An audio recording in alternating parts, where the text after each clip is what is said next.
নমস্কার সবাইকে। আশা করি সবাই ভীষণ ভালো আছো। চলে এসেছি অন্যান্য দিনের মতো আজও একটা নতুন রেসিপি নিয়ে। নিরামিষ কোনো পদ বানাতে হলে আমরা বুঝে পাই না কোন রেসিপিটা বানাবো, তাই আজকে শেয়ার করব কম সময়ে ও সহজে বানিয়ে নিতে পারবে এমন একটা রেসিপি। এখন তো পটলের সময়, তাই এই রান্নাটা করা যেতেই পারে। যারা পটলের এক রান্না করতে করতে বোর হয়ে গেছো, বানিয়ে ফেলো এই পদটা।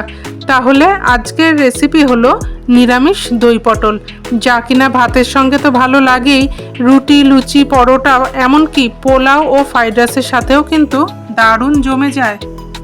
দই পটল বানানোর জন্য আমি এখানে নিয়ে নিয়েছি 500 গ্রাম পটল। এবার পটলের দুই পাশ ফেলে দিয়ে একটা পিলারের সাহায্যে এর খোসাগুলো ছাড়িয়ে নেব।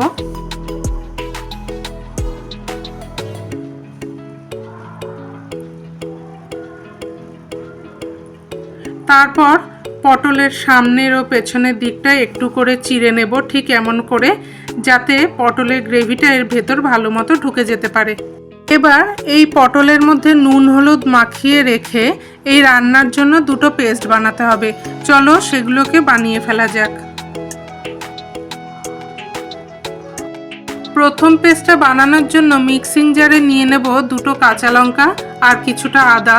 তারপরে সামান্য একটু জল দিয়ে একটা পেস্ট বানিয়ে নেব।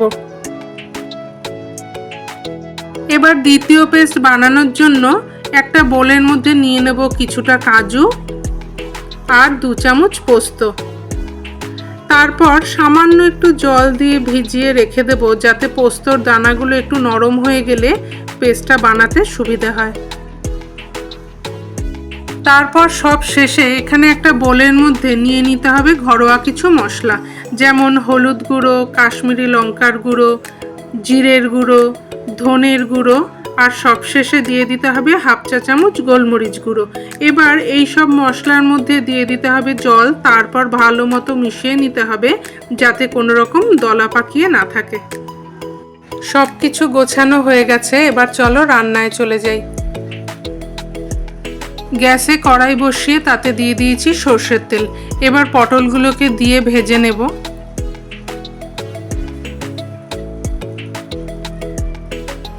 ভাজা হয়ে গেলে পটলগুলোকে তুলে নেব। ওই একই তেলের মধ্যে ফোড়নে দিয়ে দেব একটা শুকনো লঙ্কা আর কালো জিরে। তারপর আমরা আদা আর কাঁচা লঙ্কার যে পেস্টটা করে রেখেছিলাম সেটা দিয়ে দেব। গ্যাসের ফ্লেম এই সময় একদম কমানো থাকবে। আদার থেকে কাঁচা গন্ধ গেলে তারপরে দিয়ে দেব আমরা যে মশলার ঘোলটা বানিয়ে রেখেছিলাম সেটাকে। তারপর মশলাটাকে কষিয়ে নেব 2 থেকে 3 মিনিটের জন্য। যখন দেখবে যে মশলা থেকে আস্তে আস্তে তেল ছাড়া শুরু হয়ে গেছে, তখন এখানে দিয়ে দিতে হবে স্বাদ মতো নুন আর 1 চা চামচ চিনি। চিনি আর নুন ভালো মতো মিশিয়ে নিতে হবে। চিনি আর নুন ভালো মতো মিশে যাওয়ার পর আমরা যে কাজু আর পোস্তর পেস্টটা বানিয়ে রেখেছিলাম সেটা দিয়ে দিতে হবে। পেস্টটা দেওয়ার পরে গ্যাসের ফ্লেম মিডিয়ামে করে দিতে হবে। আর তারপরে যে মিক্সিতে আমরা পেস্টটা বানিয়েছিলাম সেটা ধুয়ে একটু জল দিয়ে দিলাম।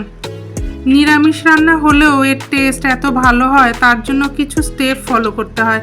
আশা করি এই রান্নার প্রত্যেকটা স্টেপ তোমাদের আমি খুব ভালো মতো বোঝাতে পারছি।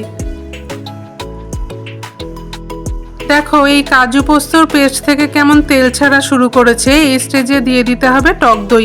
টক দইটাকে আমি তার আগে খুব ভালো মতো ফেটিয়ে নিয়েছিলাম। তারপর ভালো মতো কষিয়ে নিতে হবে। এই সময় কিন্তু গ্যাসের ফ্লেম একদম কমানো থাকবে, না হলে দই ফেটে যাওয়ার সম্ভাবনা থাকে। তারপর দই থেকে তেল ছাড়া পর্যন্ত ভালো মতো কষিয়ে নিতে হবে। দেখো গ্রেভি আমাদের প্রায় রেডি হয়ে গেছে। এবার দিয়ে দেবো এখানে ভেজে রাখা পটলগুলোকে। তারপরে দিয়ে দেবো 2টো চেরা কাঁচা লঙ্কা, দিয়ে ঢাকা দিয়ে আবার 2-3 মিনিটের জন্য রান্না করে নেব। দেখো আমাদের কষানো হয়ে গেছে।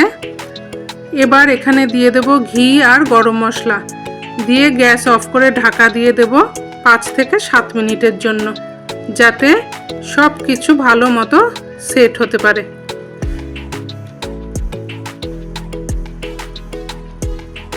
আমাদের নিরামিষ দই পটল একদম রেডি। তোমরা দেখলে তো কত কম সময় আর কত সহজে ঘরোয়া সমস্ত উপকরণ দিয়েই বানিয়ে ফেলা যায় এই দই পটল। গরম ভাত, রুটি, লুচি, পরোটা, পোলাও, ফ্রাইড রাইসের সাথে কিন্তু দারুণ জমে যায় এই রেসিপিটি। রান্নাটা কেমন লাগলো আমাকে কমেন্টে জানিও। তোমাদের জন্য আসতে চলেছে আরও দুর্দান্ত সব রেসিপি। বিভিন্ন ধরনের রেসিপি পেতে হলে আমার চ্যানেলটিকে প্লিজ সাবস্ক্রাইব করে দিও। আর যদি ফেসবুক থেকে দেখে থাকো আমার পেজটিকে ফলো করার অনুরোধ রইল। আজ তাহলে আসি, ভালো থেকো, সাবধানে থেকো, টাটা।